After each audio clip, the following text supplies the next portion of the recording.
What's going on, folks? This is Coach Marcus, Pro Fan Talk. And let's talk about the harsh truth about Caitlin Clark. And that truth is she was as advertised. A lot of hype coming in, very reminiscent of Tiger Woods, very reminiscent of LeBron James, and had the same amount of hate, vitriol, defiance, and everything that came with that.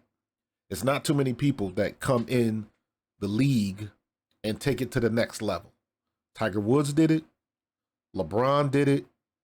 I'm trying to think of anybody like in the NFL that just, as soon as they got to the league, it just went above and beyond. Maybe some of the things that Patrick Mahomes was doing, Tom Brady, because he won, I believe, in year 2 after Drew Bledsoe went down, and immediately he took off, and you knew he was that dude.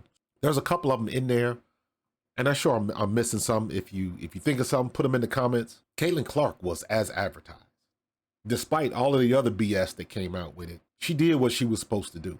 She put up numbers, 19.2, 5.7, 8.4, and 1.3 steals. Yes, they don't put the turnovers on there. The turnovers are negated by her assists. So if you look at it like that, she's responsible, based on that average, she's responsible for 36 points a game. She's averaging 19.2. And if you multiply 8.4 times 2, and that's the low end because some of those assists come with 3-pointers. But I'm going to keep her on the low end. You're responsible for 36 points for your team a night. That's phenomenal production for a rookie. She has been as advertised. And all of the other stuff that comes with it, and people hating on her, and people getting tired of her.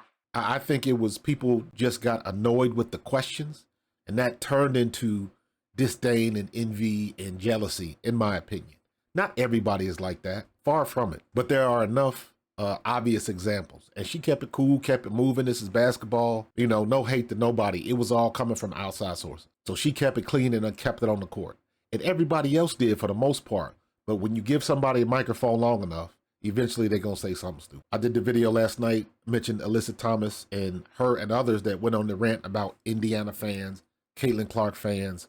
When anybody knows, if you on social media, just because somebody puts something in their profile page doesn't mean that it's true. That's equal across, because they were fans of a lot of other people that were spewing hate and trolling and all of that kind of stuff. But they never mention that. They always focus on what Caitlin Clark was doing. But in spite of that, you still got great numbers until you didn't. When Connecticut bounces Indiana out, the ratings crash. That was kind of expected because we knew what the Caitlin Clark effect was. People that were honest with it, and I like to consider myself honest with the situation. Truth be told, there are a lot of Caitlin Clark fans that get real bent out of shape if you don't say nothing but good things about it, if you don't heap nothing but praise. Me, I'm a former pro athlete, used to be a coach. I look at it from that perspective. I can love Caitlin Clark and criticize her game at the same time. Doesn't mean I'm hating on her, doesn't mean I'm trolling on her, but there are a lot of fans out there that take it to that extreme. You can't say nothing critical about her game. You can't say that she need to dribble a little bit better. You can't say that she need to work on them turnovers, shoot the ball from mid-range a little bit more. You can't say that. Those are obvious criticisms. That's not even going deep into film study or nothing like that. That's just stuff that you see just watching. A novice could pick that kind of stuff out. But anything you say that is not a glowing review, a lot of people lose their shit. Some of those people go to the nth degree. The trolls and the people that throw the isms and the disrespectful comments out there. Leave the toxic on the bench, man. In spite of that, we all know what the league is, and you got a big contingency of people that literally just, they want to act like kids and point to you and say, see, I told you wasn't going to be no good if Caitlin didn't play. I don't see it like that. I'm going to bring that overused cliche back. Rising tide raises all boats. I'm happy to see the W get more ratings, more revenue, all of that kind of stuff. Because the stuff Caitlin Clark is doing, everybody's going to eat. I want to see Asia Wilson finally get the recognition she deserves. I want to see Fee Collier and Ionescu and Kelsey Mitchell to get the hype, get their flowers right now while they still playing. It's a shame people didn't get to see Maya Moore. It's a shame people didn't get to see Cheryl Swoops in her heyday before all of this nonsense started. That's the way it works sometimes. And finally, everybody is getting their piece of the pie. You seeing everybody else on commercials. And I've said this before. Caitlin Clark can't make all the damn commercials.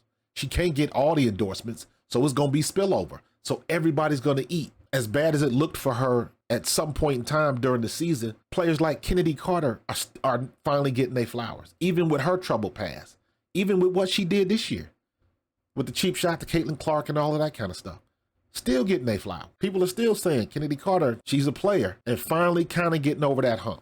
Kind of. Caitlin Clark has been as advertised. And yes, the viewership has gone down. Some people are saying it's gone down almost 50%, but it's still above what it used to be. So that's a win for the W, right? If it's better than it was, that's a win. But again, everybody's so quick to tease and criticize.